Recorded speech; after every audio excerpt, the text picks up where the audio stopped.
Student, कल हम लोग SN1 के बारे में पढ़े थे। आज आगे पढ़ते हैं SN2 के बारे में।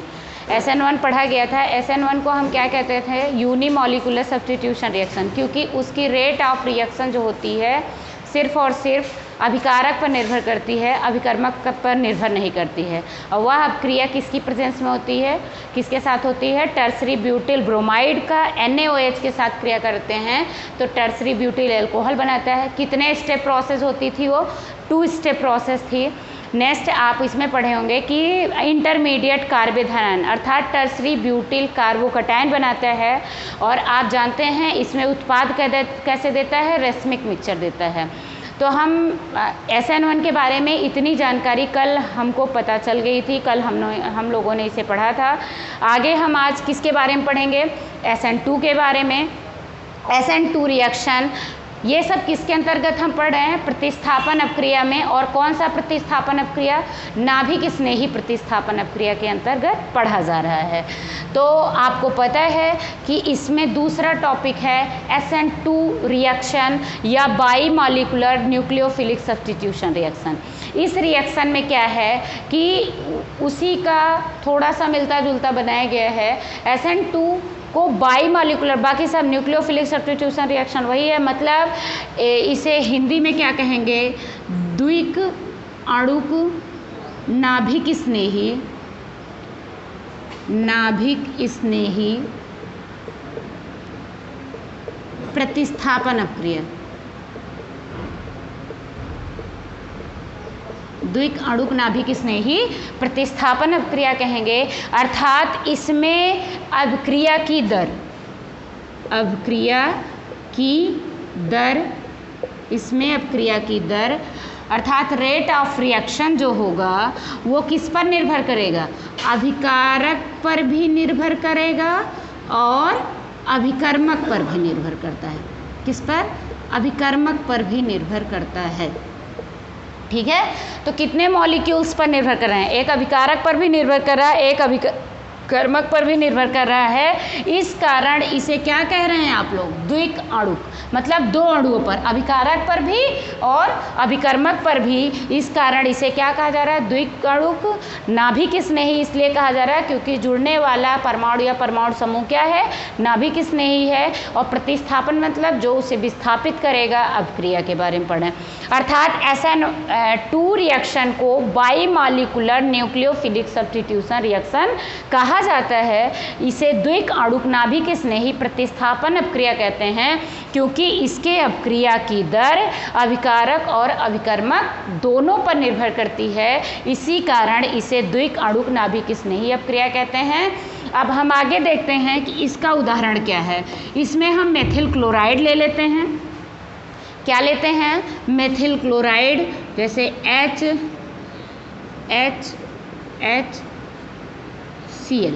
ठीक है, HCl, इसे क्या नाम दोगे आप लोग? Methyl chloride. क्या कहेंगे? मेथिल क्लोराइड कहते हैं। प्लस NaOH चेंज हो जाएगा, OHCl की जगह जुड़ जाएगा और Na मुक्त हो जाएगा। तो क्या बनाएगा? OHCHH और H, इसे क्या कहेंगे? Methyl alcohol.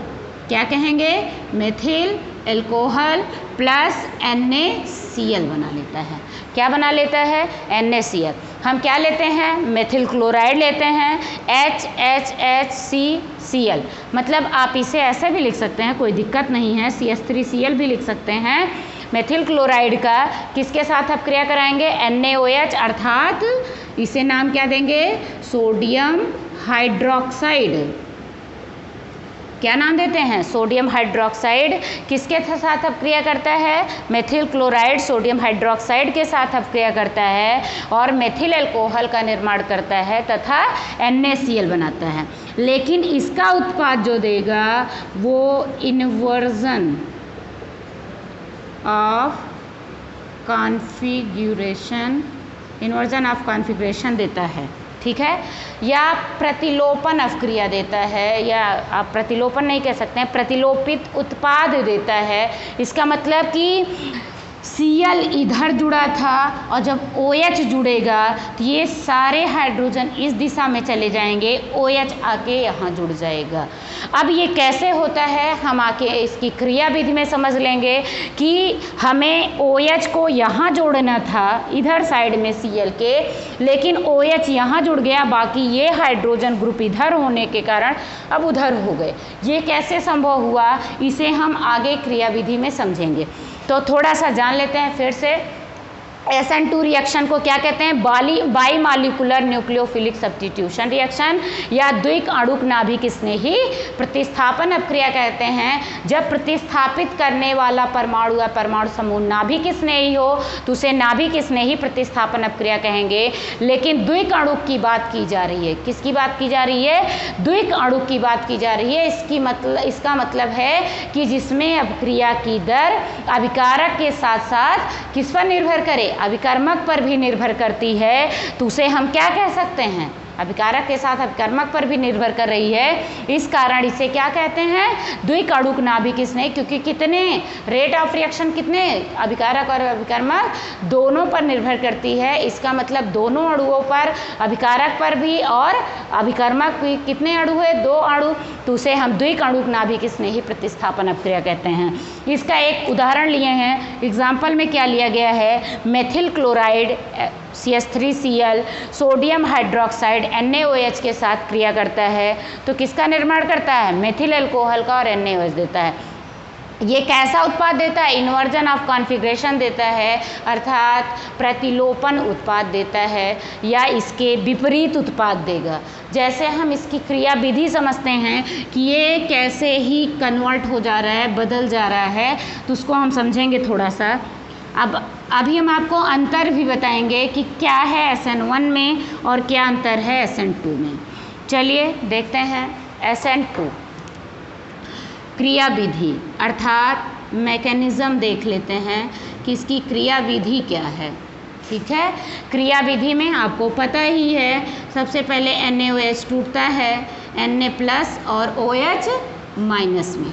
ठीक है, आगे देखते हैं स्टेप फर्स्ट में। स्टेप फर्स्ट आप इसमें देखेंगे तो स्टेप फर्स्ट में क्या होता है? क्या लिए थे? मेथिल अल्कोहल HCHH और Cl, ठीक है, प्लस उसका OH-, इधर से जुड़ेगा। अभी हम दिखा नहीं रहे हैं जुड़ते हुए, अभी दिखाएंगे कि ये क्या है? स्लो स्टेप प्रोसेस है। इस पे क्या निर्धारित करते हैं? स्लो स्टेप में रेट ऑफ रिएक्शन सदैव स्लो स्टेप में निर्धारित की जाती है। तो ये H हो जाएगा, H हो जाएगा, H हो जाएगा। यहाँ से क्या जुड़ रहा है? OH क्या जुड़ रहा है? OH जुड़ रहा है और इधर से Cl क्या हो रहा है? मुक्त हो रहा है। ये जो डॉट संरचना दिखाई जा रही है इसका मतलब है कि एक तरफ से OH जुड़ रहा है और दूसरी तरफ से Cl क्या हो रहा है? मुक्त हो रहा है। तो इसका मतलब कौन सी अवस्था दे रहा है? Transition state. कैसी अवस्था? संक्रमण की अवस्था दे रहा है, अर्थात संक्रमण अवस्था को दर्शा रहा है, मतलब ट्रांजिशन स्टेट को दिखा रहा है। ठीक है, ये क्या है? आपका मेथिल क्लोराइड है, क्लोराइड है। अब आपको पता है कि जब OH इधर जुड़ जाएगा तो ये सारे ग्रुप इधर चले जाएंगे हाइड्रोजन वाला और Cl मुक्त हो जाएगा। तो क्या बनाएगा? फर्स्ट स्टेप में Cl, आपको पता है Cl Na+ के साथ जुड़ेगा तो ये क्या होगा? OH, ये वाला OH इधर जुड़ेगा तो क्या लिख देते हैं? OH लिखे, बंध लगा दिए, क्योंकि जुड़ रहा है। किससे जुड़ रहा है? कार्बन से। कितने हाइड्रोजन हैं? 3। तो 1 हो गया, 2 हो गया, 3 हो गया। ठीक है, तो देखिए जो अभिकारक था जैसे सिचुएशन में, उत्पाद उसका जस्ट विपरीत बन रहा है। तो इसीलिए ये कॉन्फ़िगरेशन कैसा बन रहा है? इन्वर्जन ऑफ कॉन्फ़िगरेशन दे रहा है, प्लस क्या निकल जा रहा है? NaBr। ठीक है। तो हम देखते हैं कि SN2 की क्रियाविधि में क्या है कि NaOH टूटेगा Na+ और OH माइनस में स्टेप फर्स्ट में देख रहे हैं कि OH मेथिल क्लोराइड लिए, जो OH माइनस मुक्त हुआ था OH माइनस से प्लस हो गया, इसका मतलब ये अभिकारक है और ये अभिकर्मक है। तो OH माइनस जाके यहाँ जुड़ेगा, आप देख रहे हैं OH जुड़ रहा है और Cl मुक्त हो रहा है। यही अवस्था कैसी अवस्था कहलाती है? ट्रांजिशन स्टेट या संक्रमण अवस्था कहलाती है। OH जुड़ेगा और हाइड्रोजन इसके बाद Cl यहाँ से मुक्त हो जाएगा। OH इधर साइड से जुड़ेगा क्योंकि आप देख रहे हैं कि यहाँ पर जो ग्रुप लगे हैं वो छोटे ग्रुप हैं। हाइड्रोजन आपको पता है एक ही इलेक्ट्रॉन होता है हाइड्रोजन में, इसलिए ये ग्रुप छोटा है, इसलिए पीछे से जुड़ सकता है। OH जुड़ा और ये हाइड्रोजन, उसके बाद ये Cl, इधर से Cl निकल रहा है, इधर से हाइड्रोजन जुड़ रहा है, तो ये हाइड्रोजन जुड़कर CHH बना लिया, मतलब उत्पाद विपरीत हो गए, इसलिए इन्वर्जन ऑफ कॉन्फ़िगरेशन दे रहा है। और आपको पता है कि फर्स्ट स्टेप में भी ये अभिकारक है और ये अभिकर्मक है, इसलिए रेट ऑफ रिएक्शन सबस्ट्रेट और रीजेंट दोनों पर निर्भर कर रही है। इस कारण इसे बाईमॉलिक्यूलर कह रहे हैं। क्या कह रहे हैं? बाईमॉलिक्यूलर रिएक्शन। तो आप जान गए होंगे कि देखिए इसमें संक्रमण अवस्था दे रही है, जबकि SN1 में आप देखेंगे तो उसमें बनाया होगा टर्सरी ब्यूटिल कार्बोकटायन। क्या बनाया होगा? Tertiary butyl carbocation. उसमें उत्पाद क्या दे रहा था? रेसमिक मिक्सचर दे रहा था। क्या दे रहा था? रेसमिक मिक्सचर दे रहा था, जबकि इसमें क्या है? इन्वर्जन ऑफ कॉन्फ़िगरेशन है। आप उसमें देखे होंगे तो वो 2 स्टेप प्रोसेस है। कितने पदों में पूर्ण होता है? 2 पदों में, जबकि आप इसको देख रहे होंगे तो ये कितने स्टेप में पूर्ण हो रहा है? सिर्फ सिंगल स्टेप में पूर्ण हो जा रहा है, मतलब एक स्टेप प्रोसेस है, एक पद में ही ये अपक्रिया क्या हो जा रही है? पूर्ण हो जा रही है। तो हम SN1 और SN2 में अंतर समझते हैं। तो SN1 अपक्रिया किसके साथ होती है? उसमें अभिकारक क्या लेते हैं? SN1 को सबसे पहले हम जानते हैं SN1 को एकाणुक नाभिक स्नेही प्रतिस्थापन अपक्रिया कहते हैं, जबकि SN2 को क्या कहते हैं? द्विकाणुक नाभिक स्नेही प्रतिस्थापन अपक्रिया कहते हैं। पहला अंतर हो गया। नेक्स्ट SN1 में रेट ऑफ रिएक्शन सिर्फ और सिर्फ किस पर निर्भर करती है? अभिकारक पर निर्भर करती है, अभिकर्मक पर निर्भर नहीं करती है, अर्थात एक अणु पर निर्भर करती है। लेकिन SN2 में क्या होगा कि अभिक्रिया की दर अभिकारक के साथ साथ अभिकर्मक पर भी निर्भर करती है, इसलिए आप जानते हैं कि इसे द्विकणुक नाभिक स्नेही प्रतिस्थापन अपक्रिया कहते हैं। नेक्स्ट आप बात कर रहे हैं कि SN1 में क्या है? SN1 में आप देख रहे होंगे कि SN1 जो है वो टर्सरी ब्यूटिल ब्रोमाइड के प्रेजेंस में होता है, लेकिन SN2 जो है वो मेथिल क्लोराइड के प्रेजेंस में होता है। ठीक है। SN1 एक पदीय अपक्रिया है और 2 पदीय है, क्योंकि 2 पदों में पूर्ण होती है, 2 स्टेप प्रोसेस है, जबकि SN2 में सिर्फ सिंगल स्टेप प्रोसेस है, एक ही पद में पूर्ण हो जाती है। उसमें माध्यमिक यौगिक क्या बनता है? टर्सरी ब्यूटिल कार्बोकटायन बनाता है। क्या बनाता है? Tertiary butyl carbocation. कल आप ऐसे बनाया गया था, याद होगा तो यहाँ पे ये CH3H, ठीक है। तो इसे क्या कहेंगे? टर्सरी ब्यूटिल कार्बोकटायन माध्यमिक यौगिक बनाता है, जबकि ये माध्यमिक यौगिक क्या बनाता है? ट्रांजिशन स्टेट बनाता है, अर्थात संक्रमण अवस्था बनाता है। उसमें देने वाला उत्पाद कैसा होगा? रेसमिक मिक्सचर होता है, और इसमें देने वाला उत्पाद इन्वर्जन ऑफ कॉन्फ़िगरेशन देता है, अर्थात वो 2 उत्पाद प्रदर्शित करता है, लेकिन ये जो है उसका जस्ट जैसे अभिकारक है उसका विपरीत उत्पाद देता है। तो ये किसके बारे में था? SN2 के बारे में। अब हम आगे थोड़ा सा देखेंगे। कल 2 क्वेश्चन आए थे IUPAC से कि हेलो एल्केन का IUPAC में थोड़ी सी दिक्कत आ रही थी बच्चों को, तो कुछ क्वेश्चंस हमारे पास आए थे, उसको भी देख लेते हैं। साधारण नाम में सिंपल नेम जो लिखे जाते हैं उसमें ये बात हुई थी कि कहाँ पर कैसे जानेंगे कि आइसो है और कैसे जानेंगे कि नियो है, या टर्सरी और नियो में क्या अंतर होता है। तो आपको बताया गया था कि साधारण नामकरण में क्या किया जाता है? साधारण नामकरण में क्या होता है, हम इसे एल्किल हैलाइड के रूप में लिखते हैं। किसके रूप में लिखते हैं? एल्किल हैलाइड के रूप में लिखते हैं। तो आप देखेंगे तो जैसे था CH3Br, इसे क्या कहेंगे? मेथिल ब्रोमाइड कहते हैं। ये तो साधारण नाम हो गया, ठीक है।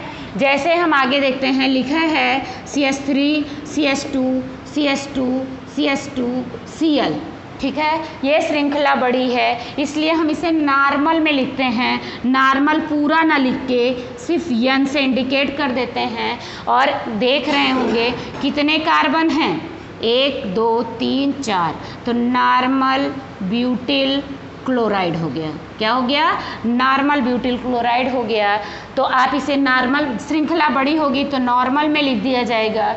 नेक्स्ट आगे देखते हैं, आइसो की बात पूछी गई है। जैसे पोजीशन ऐसी हो, CH3 CH CH3 CH2Br, ठीक है, ऐसे बना है। तो ये पोजीशन ये किस में चली जाएगी? आइसो में। अब हम गिन लेते हैं कार्बन कितने, 1 2 3 4 कार्बन हैं, तो आइसो ब्यूटिल ब्रोमाइड बोलेंगे। क्या बोलेंगे? आइसो ब्यूटिल ब्रोमाइड बोलेंगे। लेकिन अभी इसी का IUPAC देखें तो हम नंबरिंग करेंगे, क्योंकि हैलाइड जिधर से नज़दीक होगा नंबरिंग उधर से होगी। यहाँ से करेंगे तो वो 2 3 पे चला जाएगा, लेकिन इधर से करेंगे तो 1 पे आएगा। पहला नंबर हो गया, दूसरा नंबर हो गया, और ये तीसरा नंबर हो गया, ठीक है। अब हम देखते हैं तो 1 छूट गया, ये पूर्व लग्न है, किस पे छूटा है? 2 पे। तो क्या हो जाएगा? 2 आप इसमें लिख देंगे, हैलाइड पहले लिखा जाएगा, तो क्या लिखेंगे? 1 ब्रोमो 2 मेथिल कितने कार्बन हैं? 4 3, तो 3 कार्बन को क्या लिखेंगे? प्रोपेन, ठीक है। तो हम इसे हम नॉर्मल या साधारण नाम में क्या लिखेंगे? आइसो ब्यूटिल ब्रोमाइड लिखेंगे। लेकिन आइसो आप IUPAC में इसे क्या लिखेंगे? 1 ब्रोमो 2 मेथिल प्रोपेन हो जाएगा, ठीक है। नेक्स्ट आगे नियो की बात कर लेते हैं और टर्सरी की बात कर लेते हैं। कुछ लोग ये पूछ रहे हैं कि नियो और टर्सरी में हम कैसे जानेंगे कहाँ टर्सरी लिखना है और कहाँ नियो लिखना है? तो जैसे लिखा है CH3 CH3 CH2Br, ठीक है। ये पोजीशन जब CH2 लिख के Br लिखा हो तो ये पोजीशन नियो में ऐसे जुड़ा होना चाहिए। और देखिए CH3 CH3 और ये Br, इसमें दोनों में बात करते हैं तो ये 1 कार्बन 2 कार्बन 3 कार्बन 4 5, ठीक है, 5 कार्बन पेंटिल हो जाएगा। तो क्या लिखेंगे आप? नियो पेंटिल ब्रोमाइड हो जाएगा। नियो पेंटिल ब्रोमाइड हो जाएगा, क्योंकि नियो की पोजीशन में लगा है। और हम इसे देखेंगे तो इसे क्या लिखोगे आप लोग? टर्सरी ब्यूटिल ब्रोमाइड बोलेंगे। क्या बोलेंगे? टर्सरी ब्यूटिल ब्रोमाइड बोलेंगे। कल एक क्वेश्चन और आया था, ये नियो और टर्सरी में अंतर आपको समझ में आ गया होगा। आगे हम एक क्वेश्चन और आया था, बोला गया था कि मैम इसमें समझ में नहीं आ रहा है कि ये कैसे बना है।